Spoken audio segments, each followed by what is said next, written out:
जय श्री कृष्णा। राधे राधे।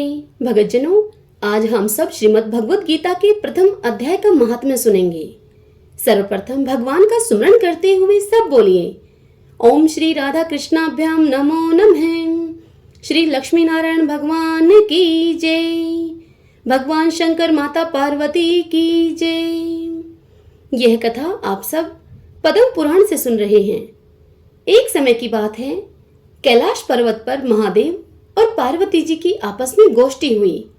तब पार्वती जी ने भगवान शंकर से कहा, हे भगवान, आप सब तत्वों के ज्ञाता हैं। आपकी कृपा से मुझे श्री विष्णु संबंधी नाना प्रकार के धर्म सुनने को मिले, जो समस्त लोक का उद्धार करने वाले हैं। हे देवेश, अब मैं गीता का महात्म्य सुनना चाहती हूँ, जिसका श्रवण करने से श्री हरि में भक्ति बढ़ती है। यह सुनकर श्री महादेव जी बोले, जिनका विग्रह अलसी के फूल की भांति श्याम वर्ण का है, पक्षीराज गरुड़ ही जिनके वाहन हैं, जो अपनी महिमा से कभी च्युत नहीं होते, तथा शेषनाग की शैया पर वह शयन करते हैं, उन भगवान महाविष्णु की हम उपासना करते हैं। एक समय की बात है, मूर दैत्य के नाशक भगवान विष्णु शेषनाग के रमणीय आसन पर सुख पूर्वक विराजमान थे। उस समय समस्त लोगों को आनंद देने वाली भगवती लक्ष्मी ने आदर पूर्वक उनसे प्रश्न किया। श्री लक्ष्मी ने पूछा, हे भगवान, आप संपूर्ण जगत का पालन करते हुए भी अपने ऐश्वर्य के प्रति उदासीन से होकर जो इस क्षीर सागर में नींद ले रहे हैं, इसका क्या कारण है? श्री भगवान बोले, हे सुमुखी, मैं नींद नहीं लेता हूँ, अपितु तत्व का अनुसरण करने वाली अंतर्दृष्टि के द्वारा अपने ही महेश्वर तेज का साक्षात्कार कर रहा हूँ। हे देवी, यह वही तेज है जिसका योगी पुरुष कुशाग्र बुद्धि के द्वारा अपने अंतःकरण में दर्शन करते हैं, तथा जिसे मीमांसक विद्वान वेदों का सार तत्व निश्चित करते हैं। वह महेश्वर तेज एक अजर प्रकाश स्वरूप आत्मरूप रोग शोक से रहित अखंड आनंद का पुंज, निष्पंद अर्थात निरीह तथा द्वैत रहित है। इस जगत का जीवन उसी के अधीन है, मैं उसी का अनुभव करता हूँ। हे देवेश्वरी, यही कारण है कि मैं तुम्हें नींद लेता हुआ सा प्रतीत हो रहा हूँ। श्री लक्ष्मी जी ने कहा, हे हर्षिकेश, आप भी योगी पुरुषों के ध्येय हैं। आपके अतिरिक्त भी कोई ध्यान करने योग्य तत्व है क्या? यह जानकर मुझे बड़ा कौतूहल हो रहा है। इस चराचर जगत की सृष्टि और संहार करने वाले स्वयं आप ही हैं। आप सर्वसमर्थ हैं। इस प्रकार की स्थिति में होकर भी यदि आप उस परम तत्व से भिन्न हैं, तो मुझे उसका आप बोध कराइए।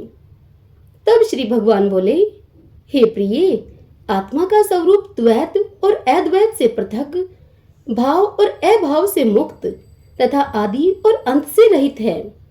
शुद्ध ज्ञान के प्रकाश से उपलब्ध होने वाला तथा परमानंद स्वरूप होने के कारण एकमात्र सुंदर है।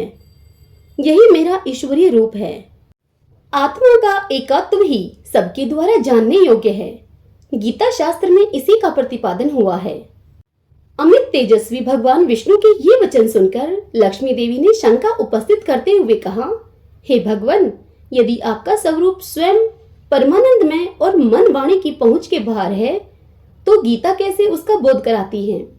मेरे इस संदेह का आप निवारण कीजिए। तब श्री भगवान बोले, हे सुंदरी, सुनो, मैं गीता में अपनी स्थिति का वर्णन करता हूँ।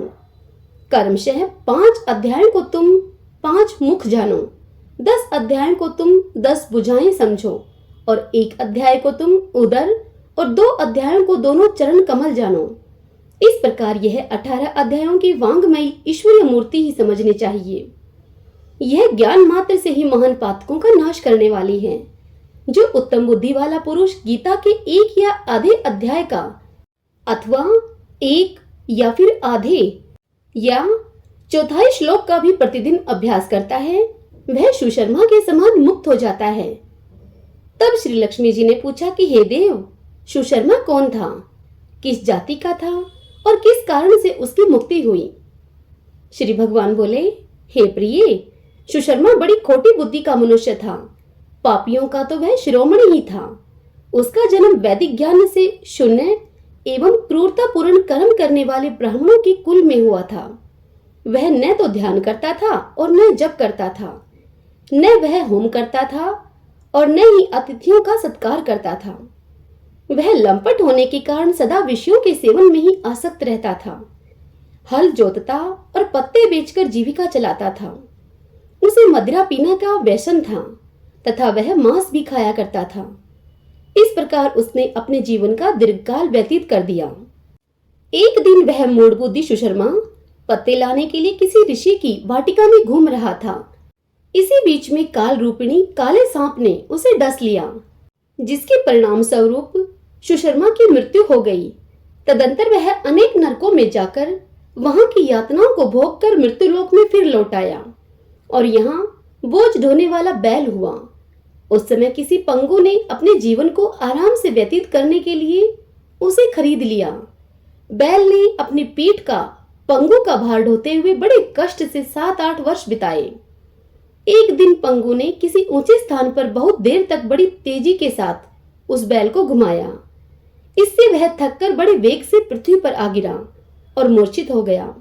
उस समय वहां कौतूहलवश आकृष्ट होकर बहुत से लोग एकत्रित हो गए।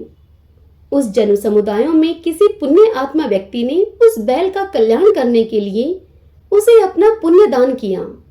तत्पश्चात कुछ दूसरे लोगों ने भी अपने अपने पुण्यों को याद करके उन्हें उसके लिए दान किया। उस भीड़ में एक वेश्या भी खड़ी थी। उसे अपने पुण्य का पता नहीं था, तो भी उसने लोगों की देखा देखी में उस बैल के लिए कुछ त्याग किया। तदंतर यमराज के दूत उस मरे हुए प्राणी को पहले यमपुरी में लेकर गए। यहाँ वह विचार करके कि यह वैश्या के दिए हुए पुण्य से पुण्यवान हो गया है, उसे छोड़ दिया गया। फिर वह भूलोक में आकर उत्तम कुल और शील वाले ब्राह्मणों के घर में उत्पन्न हुआ। उस समय भी उसे अपने पूर्व जन्म की बातों का स्मरण बना रहा।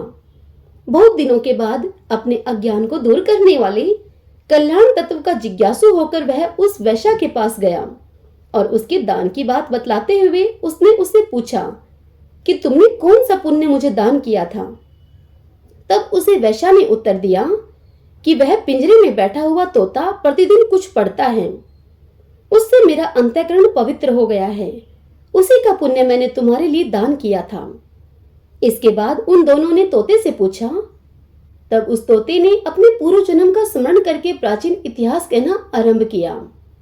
वह तोता बोला, पूर्व जन्म में मैं विद्वान होकर भी विद्वता के अभिमान से मोहित रहता था। मेरा राग द्वेष इतना बढ़ गया था कि मैं गुणवान विद्वानों के प्रति भी ईर्ष्या भाव रखने लगा। फिर समय अनुसार मेरी मृत्यु हो गई और मैं अनेकों घृणित लोकों में भटकता रहा। उसके बाद इस लोक में आया हूँ। सदगुरु की अत्यंत निंदा करने के कारण तोते के कुल में मेरा जन्म हुआ है। पापी होने के कारण छोटी अवस्था में ही मेरी माता और पिता से मेरा वियोग हो गया है। एक दिन मैं ग्रीष्म ऋतु में तपे हुए मार्ग पर खड़ा था। वहां से कुछ श्रेष्ठ मुनि मुझे उठा लाए और महात्माओं के आश्रय से आश्रम के भीतर एक पिंजरे में उन्होंने मुझे डाल दिया और फिर उन्होंने मुझे पढ़ाया। ऋषियों के बालक बड़े आदर के साथ गीता के प्रथम अध्याय की आवृत्ति करते थे। उन्हीं को सुनकर मैं भी बारंबार उसका पाठ करने लगा। इसी बीच में एक चोरी करने वाले बहेलिये ने मुझे वहां से चुरा लिया। तत्पश्चात इस देवी ने मुझे खरीद लिया। यही मेरा वृतांत है, जिसे मैंने आप लोगों से बता दिया है।